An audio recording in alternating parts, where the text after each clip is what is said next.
Hey guys, it's Tristan here from Zebra Invest, and today I want to run through how to find full property addresses from listings on websites like Rightmove.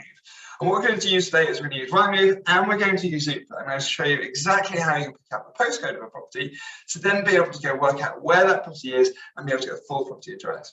And the reason it can be good to get a full property address, you can then do a proper deep dive into working out all the information about that property before you head out to a viewing. And personally, I like to do all my DD and my digging and research before I've even left the room. So then that way, I know when I turn up, we're looking at a good deal as something where there's potential to add value. This can also work pretty well if you're looking to go direct to vendor and you want to send a letter in the post. It's a good way just to be able to pick up those addresses. So what I'm going to do here is I'm going to flip my screen and we're going to head over and look straight at Rightmove.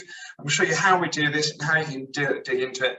I'm going to head to an area that I don't know, and then we're going to pick up a few different properties and show you what kind of search I would be looking for to be able to pick those up. So what I'm going to do here is I'm just going to share my screen and you're just going to see me in front of it. So here we go. We are just on Rightmove. So what I'm going to do is I'm going to head over to Nottingham. I heard it's a lovely place, I haven't been there myself. And what we're going to do is we're just going to look for houses. I'm going to look for houses over 3 bedrooms. And then what we're going to do here at the top is we want to filter out and make sure that we're only looking at older properties. So we don't want new build properties, those. And then what I'm also going to do here is I'm going to search by oldest listed, just so we can find a few, hopefully find a few little deals in there as we go along.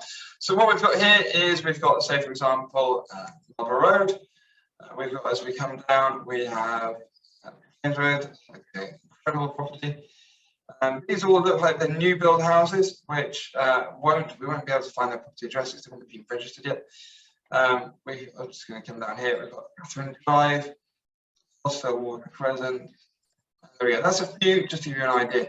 The first thing that we do when we jump in is we want to find the postcode of these properties. And you'll be able to see here that I have PropertyData installed. And PropertyData is a fantastic piece of kit. As you would have seen me bang on about it in loads of other videos.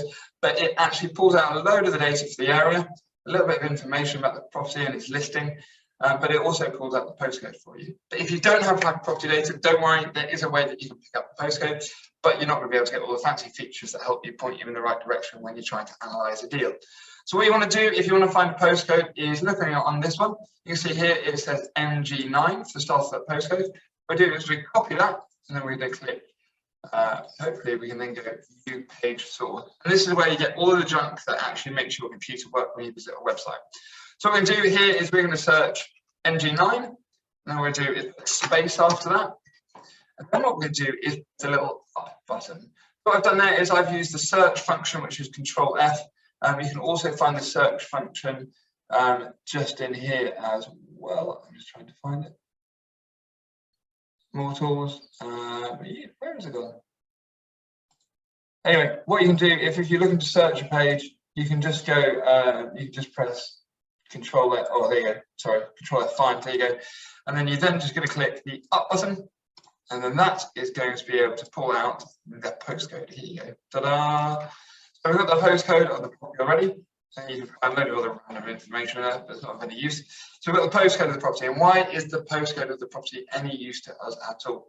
Well, the reason being is when you look at sold data usually indicates who used to own the property, how much it sold for previously. What you can do is one, if you've got the postcode, you can then go 2 things. You can go to the map, you can have a look through on the maps to have a look at the property to find it on the street, and you can find the door number that way. You can go to house prices, and then you can find any property that looks similar, or the door number, or if you're lucky enough, when you come down a little bit further, it's got property sale history, and it might sometimes have what the property last sold for. And if it's got what it last sold for, you can combine that information with the postcode that you found to be able to work out which property is in that street. That's usually the best way to be able to do it. It's not giving us the information there. The other thing that you can do here that is a really simple idea, it's going to take a little bit of a while for me to go through it, but if you turn around and you took this and then you go to the EPC register, there you go. You go to the EPC register, start now, and here we know that the property has what is an E rating. So we can put in the postcode for a domestic property, the postcode there, and then you can go through anything where it's got an E rating. You can go through, click on those, and then you'll be able to find out, the property address where the numbers match. So this one is, it's not coming up with the address for me straight away or popping out. Sometimes it'll have it in the floor plans. They may have a note in there to say what it is. You could come through and you can find it. Sometimes it'll be listed, front, or some plonkers put in the address on the property saying what it was. I haven't done that for this one. But as you come through to say this next property here, we've got Plains Road, Nottingham. We've got the postcode. I've already shown you how you'd be able to pick that out and find it. And as you come down, you've got a load of information. Sometimes people even write the detail in, or they leave a door number on the front of it, or something that you can pick it up quite easily. If there's a brochure, sometimes you'll get a PDF. This one's not coming up. Or you can get an EPC again to be able to work out which one it is. Or it might have in the sold data here the last bit on it. So I haven't pulled anything out of that one, but here we go. Here's another one. So Catherine Drive, we've got a postcode here. And I'm going to do it this time. I'm going to go. Okay. We've got the postcode there. Then we've got two bits. So it says EPC. So if I click on the EPC, this time around it's given us a PDF, so it's given us the address number 35. Also in property sale history, if you can find, here I've just put the postcode in there. And if we know that last sold for 650,000, then we can find the address there. So we know from these two pieces of information that is the address for that property. And then let's go again, just to show you once more. So when you come into another property here, you've got the postcode of the property, you do the same thing. And then you've got, then you've got a price, 250, and then we've got 2006. And you can do the same search again to be able to pop up a property address.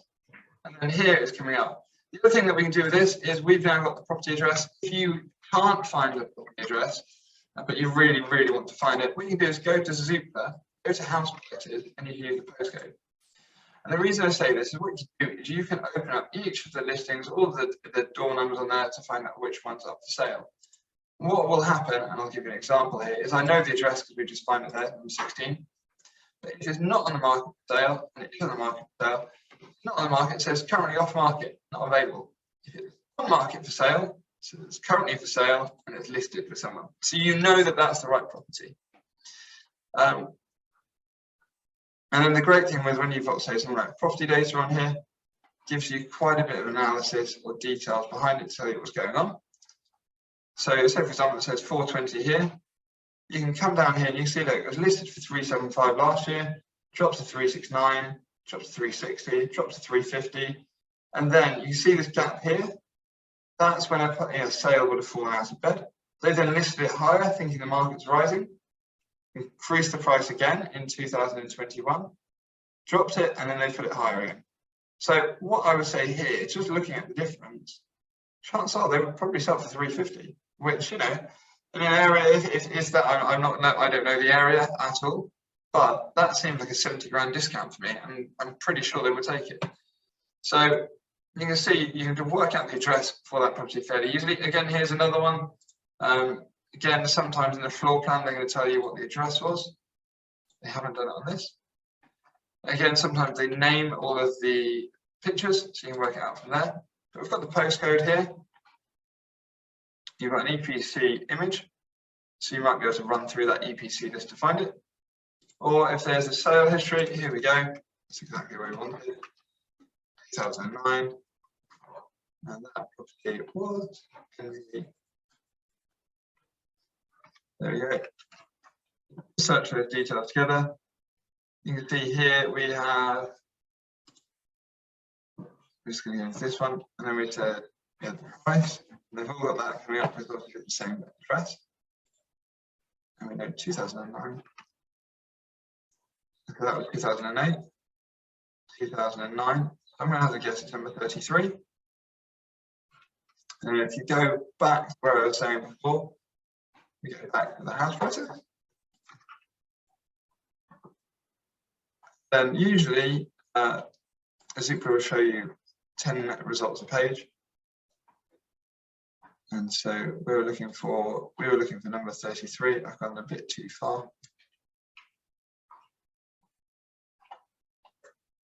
Here we go, and this is the one that we think it is.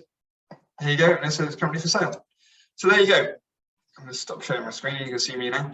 But that's how you can use, Rightmove and Zoopla to be able to work out a full property address for a property, and you can pick up the postcode quite easily to be able to work through and work those out. So hopefully that you found that useful. Fingers crossed you'll like this video and you'll subscribe to the channel. If you are looking to find property deals and investment opportunities, have a look through my property data videos. They're absolutely fantastic at kind of pointing out how you can deep dive, find a deal that you might not have noticed before. Also, if you're thinking of using property data, I've got a 50% discount code for it. So that gives you 50% off your first month. The discount code is ZEB. If you click the link in the description below, you'll be able to head over there and that'll give you 50% off your first month and a 14-day free trial. So you pretty much get your first month for free. Personally, I have what's called the max plan. I've got the max plan because it allows you to keep searching and using as much as you'd like.